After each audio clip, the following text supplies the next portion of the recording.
that feels for people in the society. Okay, and they'll be skillful and confident communicators, not just people who complain at the slightest inconvenience and problem, but be able to speak positively, influence others, and even be proactive and resilient, having the ability to solve their own problems and, of course, those of the society and those of others around them as well. Okay, this is also aligned to our citizenship and character education goals, which I think some of you may know it as moral education, perhaps, right? So these goals are good character, resilience, and SE stands for social emotional well-being, future readiness, as well as active citizenship. Okay. And at the core of this all, our school motto still holds. So we want them to be knowledgeable, but with a heart for people around them, to be humane in the things that they think and do, right? So because of this, we would like them to always anchor their thoughts, values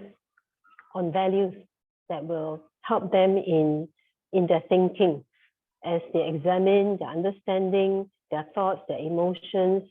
Okay, we would like them to think about the student values, which are our school core values. If you see the grid here, I think sometimes you will hear your children talking a lot about it, right? Because we do emphasize this as the teachers in class as well. Social emotional competencies, just now I mentioned SE competencies, which is self-awareness, social awareness, self-management, relationship management, as well as responsible decision-making. So these are very important skills, and then based on respect, responsibility, resilience, integrity, care, and harmony, these are the CCE-rich values, we call them, which are also very aligned to our school core values. So with these values in mind, we want them to think about what they do and have that concern and responsibility to act for the good of others and the society. So it's not just head, but heart as well as hands doing that will drive the values that will drive positive action.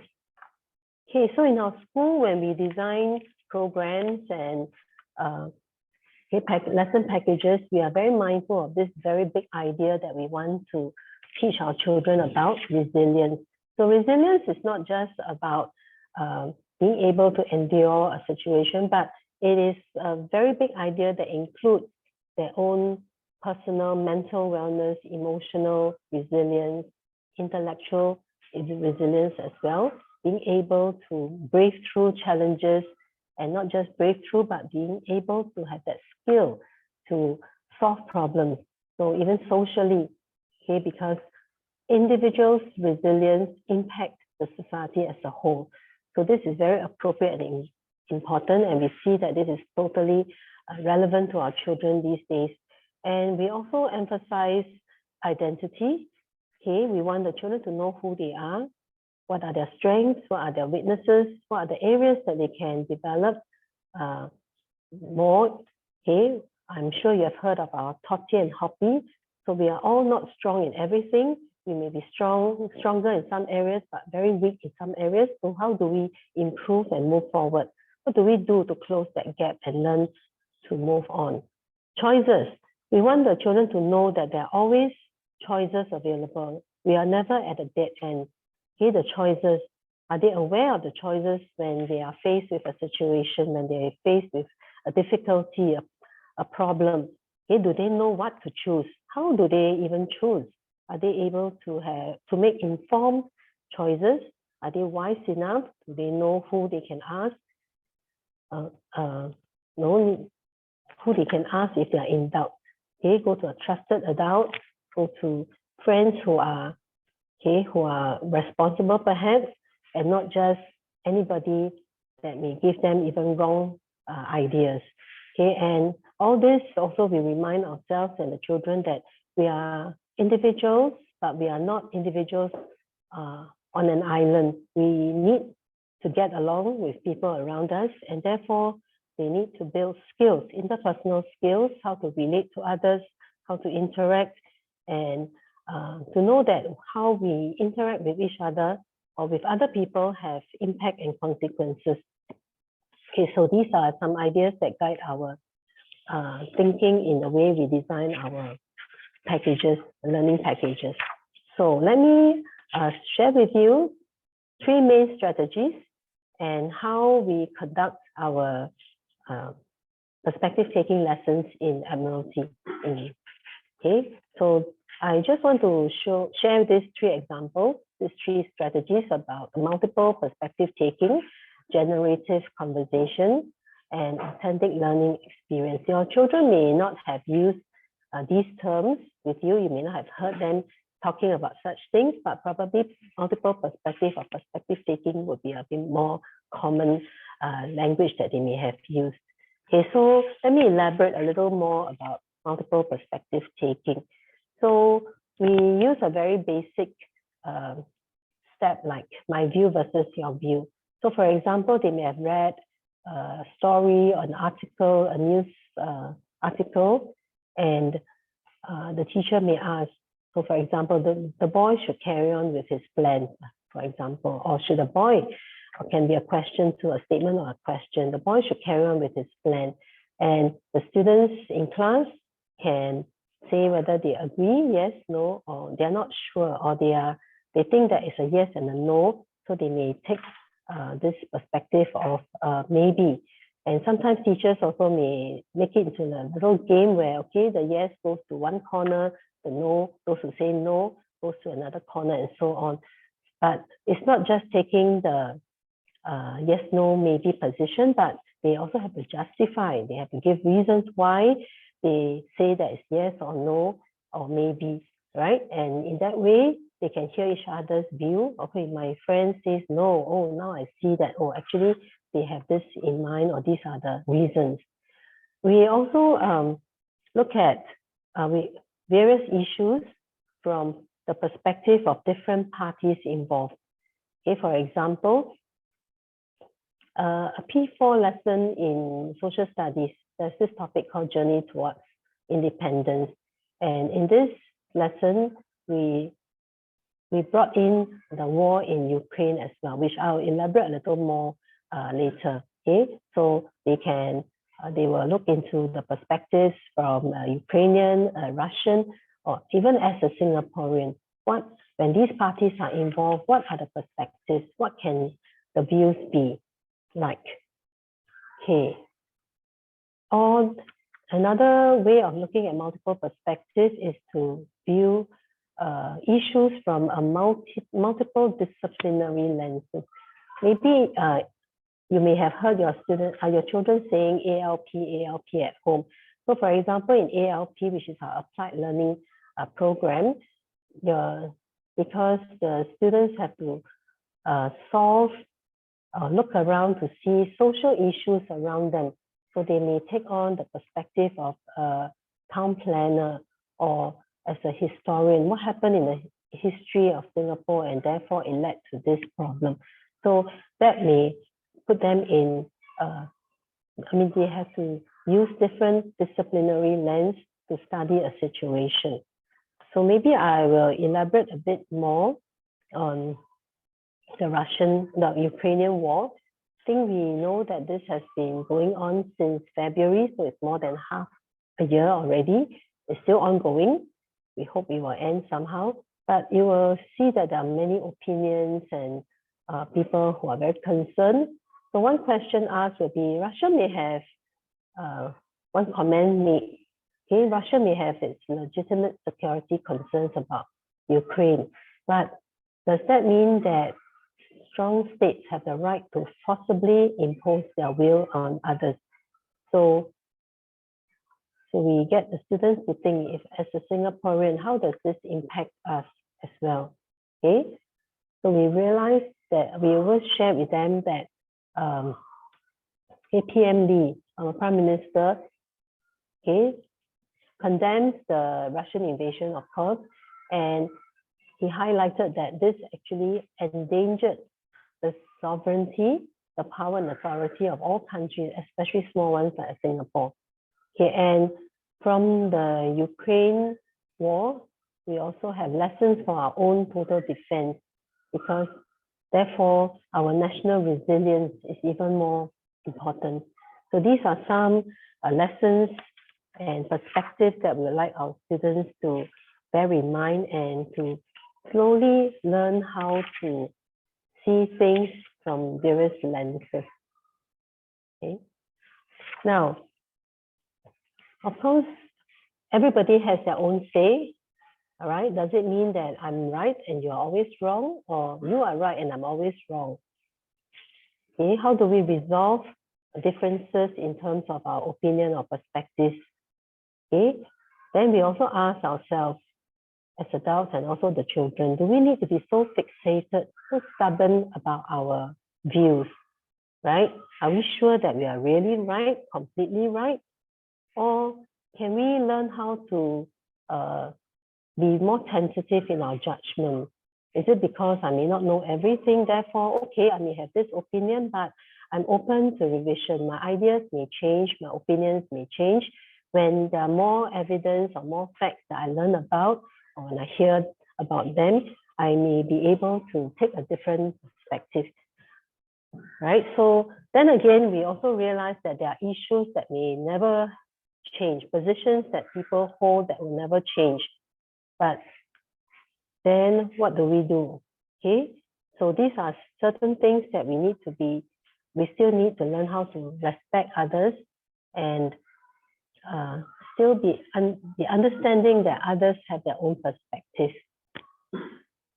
So our Prime Minister Lee, in just last month's National Day rally, he mentioned that in a society like Singapore, where diverse groups have strongly held opposing views, everyone has to accept that no group can have things all their way. We really have to give and take, right? Because no group is totally correct in something or totally wrong in some things as well. So if one side pushes too hard, the other side will push back even harder. And that's where problems will start, right? And the society will split. So therefore,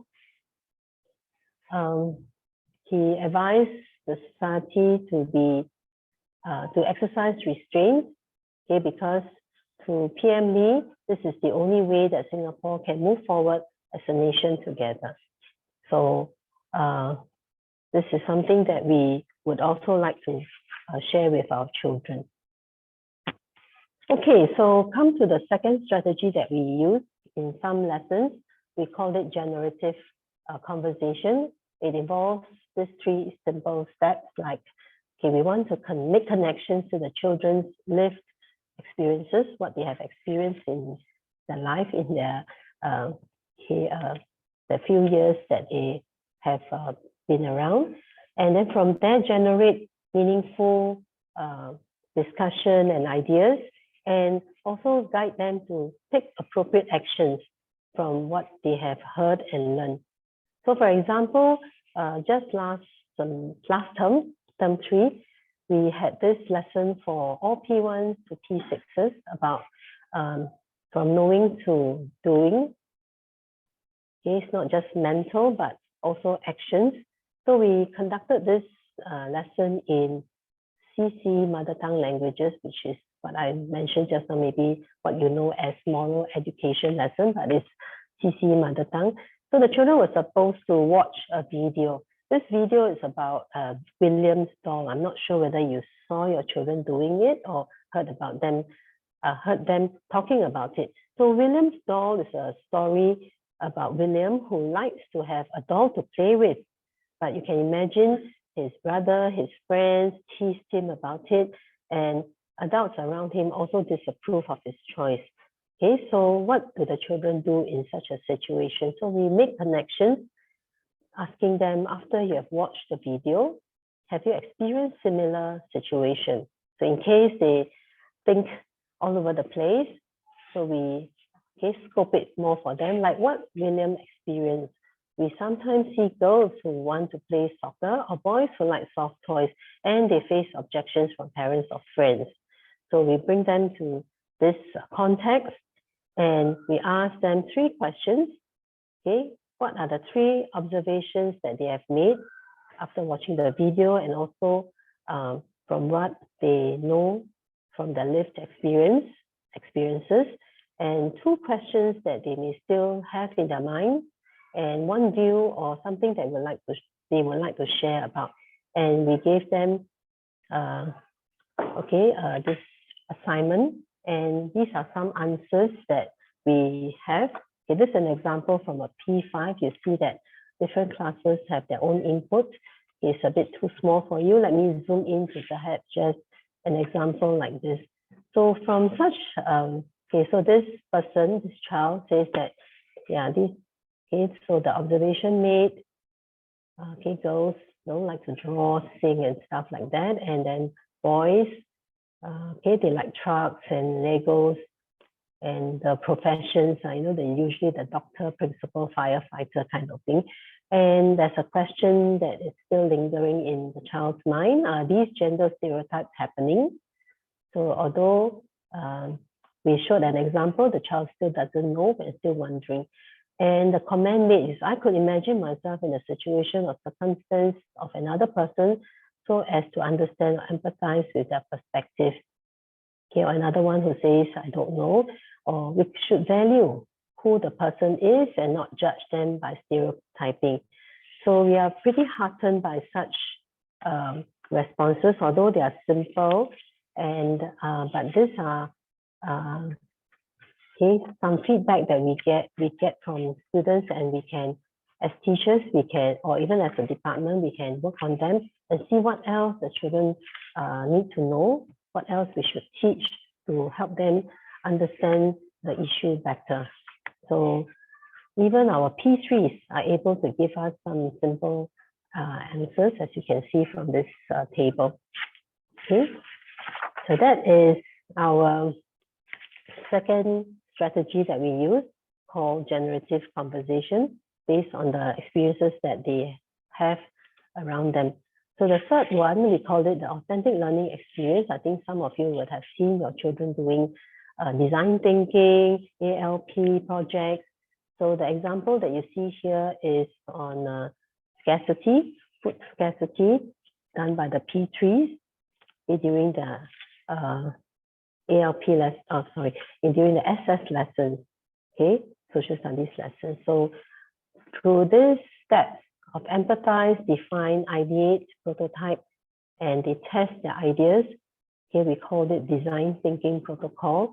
So they have to identify areas of concerns in the community and then think of what is the real issue that the community or a group of people are facing, and then think of ways to solve. So this helps to develop a real world problem-solving mindset among our students. Remember, we would like them to be empathetic member of society. So therefore, we would like them to be able to see others' needs so that they can think of how to help solve those issues as well. So this is a P3 example. This year we focus on social issues. So maybe I will just emphasize, or I will walk you through a very simple, very briefly, primary 6 students work on this authentic learning experience. This group of students, okay, they through the design thinking protocol, they were looking at empathy, where they look at concerns in the community, in school, in the class, and even in the family. So they saw some of these issues. They could have done it through surveys, through interviews of their friends and family members. Okay, and from there, they narrowed down to the fact that they wanted to define their problem as this: how might we help those who are feeling pressured and has a lot of stress? So they were concerned about this social issue, and they brainstormed, they ideated, they came up with Okay, maybe they could do some digitalized posters, or they can make recommendations. Okay, tell people what to do. They could visit a psychologist. They could write down their ideas and so on. And they were also thinking maybe we could do a website, create a website where others can vent their feelings anonymously. So these are some ideas that they were toying about. In the end, they chose to do a simple website, which they have not quite tested out because, and they probably do it maybe after the PSLE, because being P6s, right? So this is the simple stress-free website, which they can develop further given time and ideas, and okay, in the next few months perhaps. So so this is another page of the stress-free website. Okay, so we are here to help. Tell us more about your problems and so on. So they have yet to test this out and see what else they can do to improve this as well, whether this is really helpful. Okay, now we don't claim that teaching our students multiple perspectives will solve all the problems and answer all the questions that they face. Okay, we do have difficulties because sometimes they ask very sensitive issues or questions, and we also have teachers who will need to grapple and think of how best to help the students in handling the sensitive issue. So our guiding principles have been give them facts. Okay, don't give personal opinions. Okay, so we can give facts. Okay, the government says this, or MOE, we have said that, or some people in certain articles may have voiced this, and in whatever it is, okay, check with your parents. Okay, so we want them to realize that, yeah, there are a lot of perspectives, the views from the government or from certain interest groups and so on. We would like them to, like I said, check with your parents. What are your parents' views? We do not want them to clash, okay? But there is an opportunity for them to chat, to discuss with you as parents, to see where you're coming from and what are the perspectives you hold as a family, perhaps. And through this all, we would like to emphasize the fact that we need to be respectful. So regardless of race, interest, jobs, gender, and so on, or family background, we must treat each other or others' ideas with respect. Okay, no cancel culture. We don't just brush people aside and think that we are the only ones who are right. Okay, so now I'm coming to your important role. Okay, our partnership.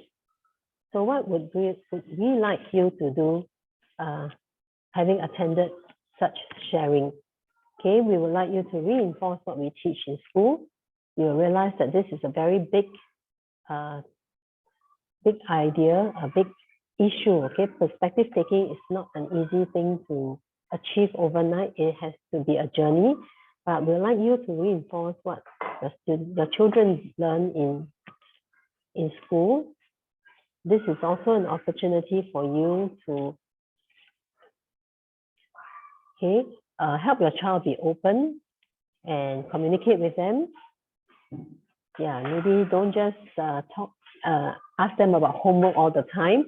Have they completed their homework? What's their homework? But perhaps watch news together, read certain articles together, and from there you may be able to see what they're thinking about, so that you know what's in their mind, especially while they're still willing to share with you.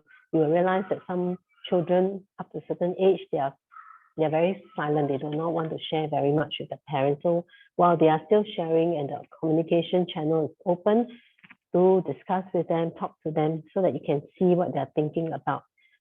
So in this discussion, perhaps you may want to lead them to see, definitely there are many different perspectives. Their friends, other people may not have experienced the things that your child has experienced. So therefore, we're all unique. We will hold different views. Okay, if you have a certain view on certain issues, you may want to share it very frankly, or I don't know how much you would like, you're comfortable to share with your children, but be open with them, explain to them why perhaps, and also explain to them that other parents may have different views and therefore their friends may think differently. And in everything that we do, there's always a positive way to respond to others' views and perspectives, and therefore we would like everyone to remember how to show respect. Okay, perhaps if they feel very strongly about something, they can learn how to share facts, how to convince their friends in a very positive way. But in any case, judgments can be tentative because sometimes we do not have the time to find out all the facts about an issue. So while we do not have enough facts or ideas, perhaps we be open and respect others' views for now. Okay, so this is my sharing. It's time for Q&A. Yes, parents, if you have questions or queries, please use the Q&A function. We welcome any clarifications as well.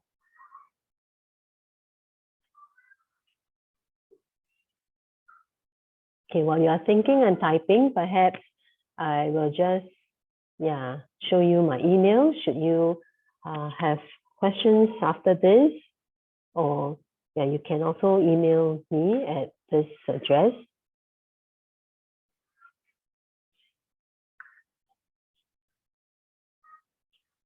I shall stop sharing.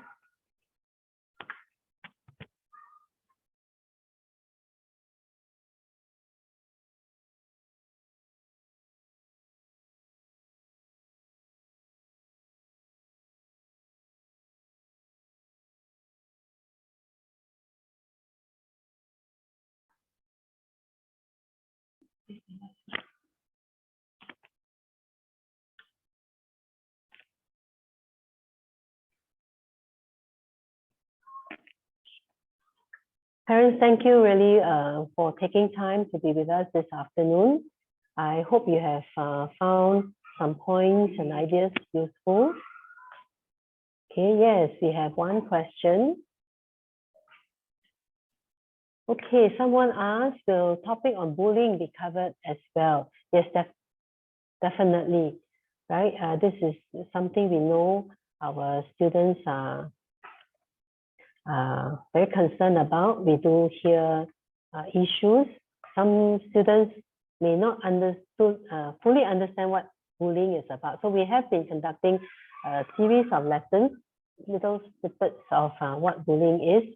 So sometimes I think you will realize, even like when they are playing and then their friends hit them on the shoulder, oh, my friend bullied me and things like this. So some of them do not have a real understanding of what bullying is. Yes, but this is a concern, is our concern too. Thank you for the question.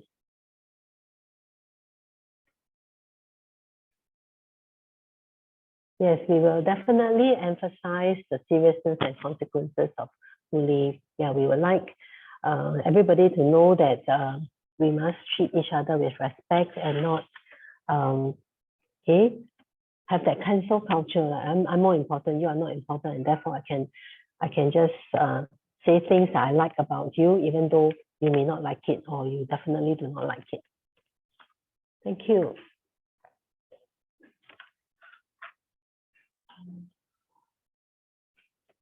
Yeah, I think I'll stop share. I think you would have, you can easily get my contact number from our website as well. Okay, perhaps we have about 5 more minutes for you to think of questions if you have.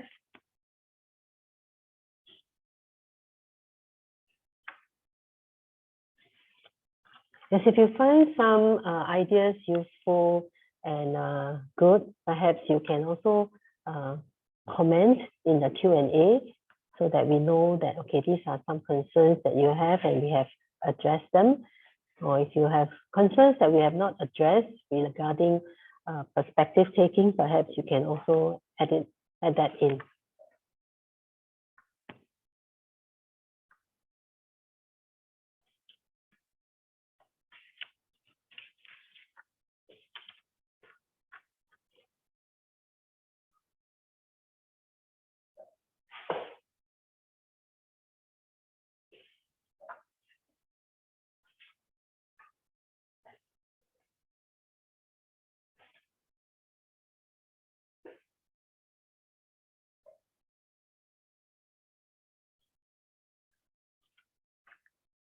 Okay, thank you for your time, Terence. I think some of you may have may need more time to think of the questions, so do feel free to email.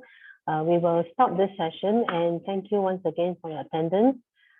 Do continue to partner us and remind your children or your child about what they learn, and reinforce some of the good things that they share with you. Thank you very much for your time.